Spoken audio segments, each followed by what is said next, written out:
suis Niki Verne, j'ai 26 ans, donc je suis traiteur en Madheti. Je suis arrivé à un moment où j'ai voulu développer mon activité, toujours dans la même ligne de conduite, c'est-à-dire nos produits locaux. J'ai décidé de commercialiser le mitihoué et l'eau de coco.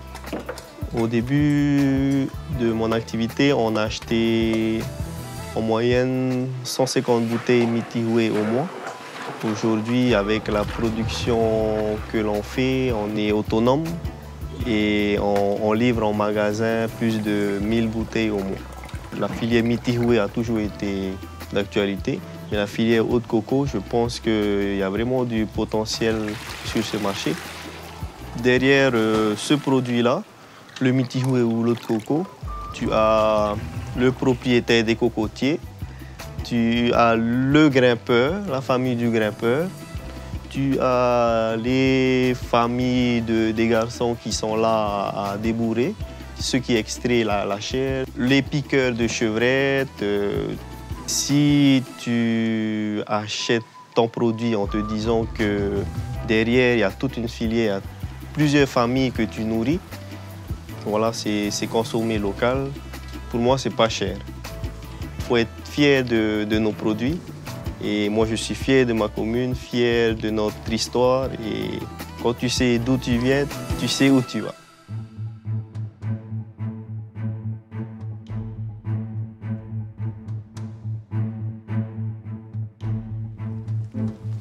Je suis Manihi Andriamiali. J'ai une formation de technicien supérieur en Kiabi, qualité en industrie agroalimentaire et bio-industrie. Et je travaille à la direction de l'agriculture, à la cellule de recherche et d'innovation depuis environ 2 ans.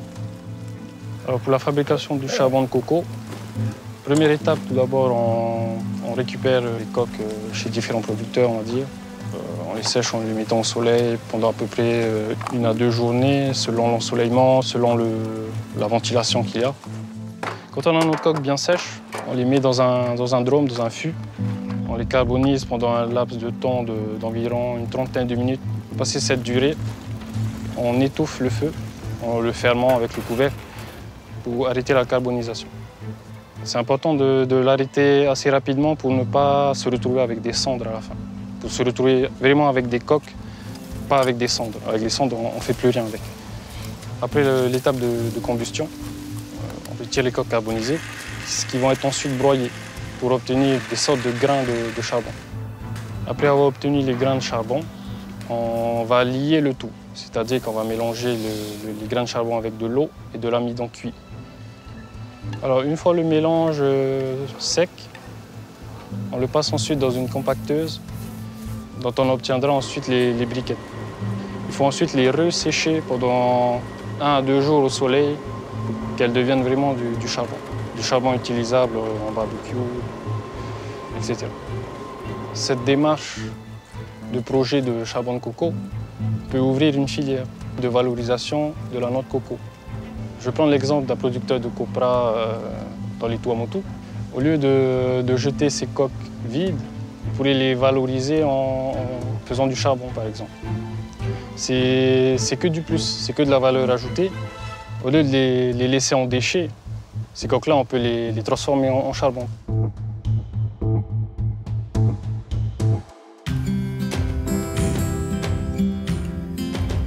Je suis Francis Vaugnin, je suis agent de la direction de l'agriculture et je suis plus particulièrement chargé des questions d'agrotransformation.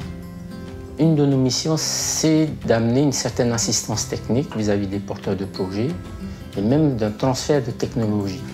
C'est-à-dire que quelqu'un va venir, il a un produit fini en tête, notamment l'huile vierge de coco, et nous, on préconise certains procédés techniques. On peut lui définir un petit peu le matériel technique à mettre en place, le matériel de transformation. Et on peut même aller jusqu'à, une fois que lui, il a réceptionné ses machines, faire la mise en route de son unité. Même d'aller jusqu'à une fabrication de petits échantillons commerciaux. Pour moi, je classerai les procédés en 2 catégories bien distinctes. On a la voie humide, c'est-à-dire qu'on va râper le coco, on va presser et tout part du lait de coco.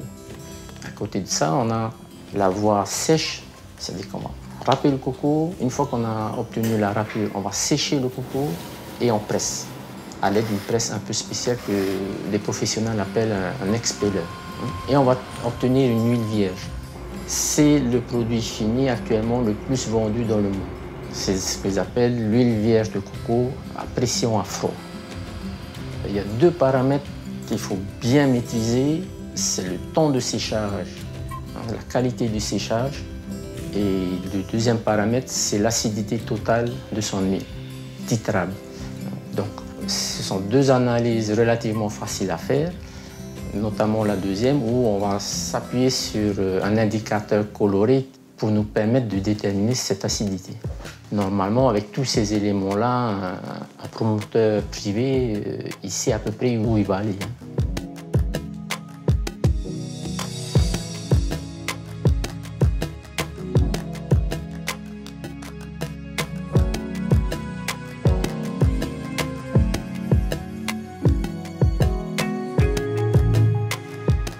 Manger local. C'est bon pour moi. C'est bon pour mon Fénois.